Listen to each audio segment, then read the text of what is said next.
Bom dia mais uma vez, pessoal. Módulo 26 de Sociologia. Para encerrarmos os trabalhos de hoje. Módulo 26 de Sociologia, a separação de poderes no Brasil, ok? Vamos à aula então.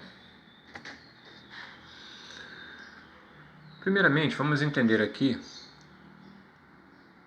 o conceito do que é uma república federativa, ok, pessoal? Vamos lá. O Brasil é uma república federativa formada pela União, pelos estados, pelos municípios e pelo Distrito Federal. Federação é uma forma de organização das nações, composta por diversas entidades territoriais com autonomia relativa e governo próprio para assuntos locais, unidas numa parceria que visa o bem comum. Essa parceria é regulada pela Constituição de cada país, que estabelece a divisão do poder e a dinâmica das relações entre as unidades federadas. Compete à União, ou seja, ao governo federal, entre outras coisas, manter as relações com estados estrangeiros e participar de organizações internacionais, assegurar a defesa nacional, emitir moeda, administrar as reservas cambiais do país e fiscalizar as operações de natureza financeira, especialmente as de crédito, câmbio e capitalização, bem como as de seguro e previdência privada, manter o serviço postal e o correio aéreo nacional. E apenas a União pode legislar sobre o direito civil, comercial, penal, processual, eleitoral, agrário, marítimo, aeronáutico, espacial e do trabalho, entre outros. Os Estados organizam-se e regem-se pelas suas próprias constituições e leis, mas sempre observando os princípios da Constituição Federal, ou seja, a Constituição Federal é a lei mais importante e nenhuma outra pode ir contra ela. Compete aos municípios, por exemplo, instituir e arrecadar os tributos de sua competência, bem como aplicar suas rendas, organizar e prestar os serviços públicos de interesse local, incluindo o de transporte coletivo, manter com a cooperação técnica e financeira da União e do Estado programas de educação infantil e de ensino. Municípios também devem ter sua Constituição local, chamada de Lei Orgânica. Novamente, nenhuma lei orgânica nem as demais leis municipais podem ir contra a Constituição Federal e a Constituição Estadual. Como funciona a divisão de poderes no Brasil? O poder legislativo da União é exercido pelo Congresso Nacional, onde se compõe da Câmara dos Deputados e do Senado Federal. Nos estados, o poder legislativo é exercido pela Assembleia Legislativa e nos municípios, nas câmaras municipais, também chamadas de câmaras de vereadores. Já o poder executivo da União é exercido pela Presidência da República, nos estados pelo governo estadual e nos municípios pelas prefeituras.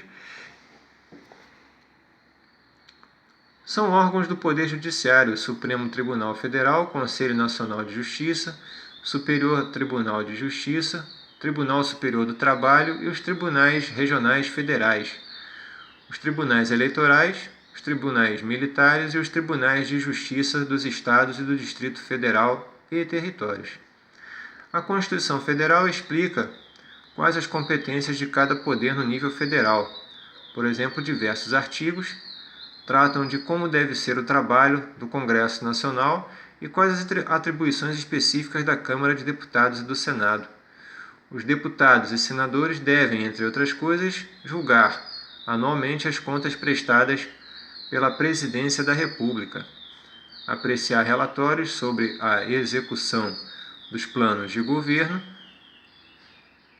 Assim, além da independência entre os poderes, temos a ideia de que um fiscaliza o trabalho do outro. Compete ao presidente a organização e funcionamento da administração federal e as relações com países estrangeiros, nomear e exonerar os ministros e vetar projetos de lei. Por exemplo, a Constituição Federal detalha também o funcionamento do Judiciário, tanto na esfera federal como na estadual, e ainda estabelece os impostos que podem ser cobrados pela União, pelos estados e pelos municípios, como é feita a repartição das receitas tributárias e cita algumas outras responsabilidades dos entes federados. Contudo, a função de prefeituras e das câmaras municipais não é totalmente esmiuçada. Por isso, utiliza-se o chamado princípio de simetria, ou seja, entende-se que os municípios devem seguir fielmente as opções de organização e de relacionamento entre os poderes escolhidos pelo Constituinte Federal. Bem, pessoal, então podemos observar aqui que, na verdade, esse contexto de repartição de poderes ele faz parte, na verdade, aí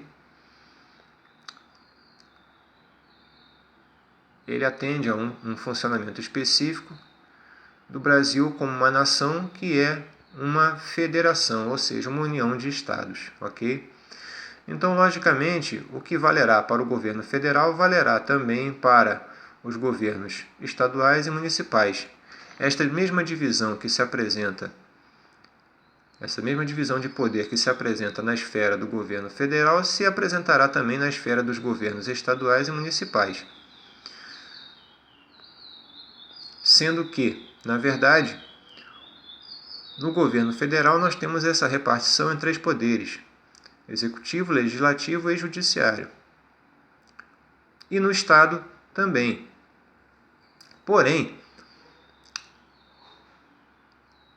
no âmbito municipal nós teremos essa divisão apenas em executivo e legislativo. Da mesma forma que o governo executivo está na pessoa do presidente, na esfera do governo federal, o legislativo está na Câmara, com os deputados e senadores, e o judiciário na pessoa, na figura de todas as entidades que formam o setor judiciário: Superior Tribunal de Justiça, Superior Tribunal Eleitoral, Justiça do Trabalho, Forças Armadas, enfim, todos os órgãos que formam o Ministério da Justiça de uma forma geral no país, representam o judiciário, ok? Na esfera estadual, nós teremos também o executivo na pessoa do governador e o legislativo na Câmara, nas câmaras com os parlamentares que vão auxiliar o governador em seu mandato, ok? Na esfera municipal teremos o executivo na pessoa do prefeito e o legislativo na Câmara Municipal de Vereadores, ok? Não teremos aqui no município, na esfera municipal, o judiciário, ok? Então percebemos que esta divisão ela obedece à mesma divisão no âmbito estadual e municipal do governo federal, porém o governo municipal com esta pequena característica de não possuir o judiciário. Lembrando aqui que, na verdade, tanto o poder executivo quanto o poder legislativo estarão submetidos ao poder judiciário, ok? Não estarão isentos de serem julgados por qualquer crime que possam cometer ou por qualquer outra diretriz que seja encaminhada para análise da esfera judiciária, ok? Então, pessoal, aqui acho que o texto está bem claro, está bem resumido, está bem especificado. Então, releiam o texto, ok? Releiam o resumo, releiam o texto do livro e convido a vocês também a estarem praticando os exercícios aí da apostila, ok? Para qualquer dúvida, para qualquer esclarecimento, nós estaremos aqui disponível, ok?